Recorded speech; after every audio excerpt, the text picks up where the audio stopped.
Ayda xanım, şəhidləri döyüş meydanından toplayıb ailələrinə təhvil verəndə hansı hissləri keçirirdiniz? Demək olar ki, Drambon kəndini almışdıq.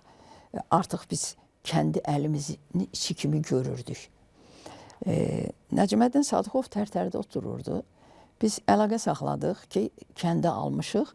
Dedi ki, kəndə düşmək lazımdır, kəndin içinə. Həqiqətən belə götürəndə taktiki cəhətdən düzgün fikir deyildi. Amma əmr idi. Başda Zöhrab Bəyov olmaqla 5-6 adam düşdü. Birinci evə çatanda oradan bir bıraxdılar bir mərmi. Zöhrab Bəyovun bax buradan arterial damarı kəsmişdi qəlbə. Zöhrab Bəyovu bu şlatın üstünə qoyub sürüyə-sürüyə çıxartmışdılar. Necə 2 ağır dəqiqə. günlər olub. 2 dəqiqə Qan apardı. qan getdi, o şəhid oldu. Firuz da qaldı orada. 6 gün biz getdik, gəldik, onu götürə bilmədik oradan, Firuzu.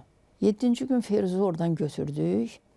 Hər gün onun atası gəlirdi. İnandıram sizi ki, 6-7 gündə onun atasının nə saçında, nə qaşında, nə saqqalında bir dənə qara tük qalmadı.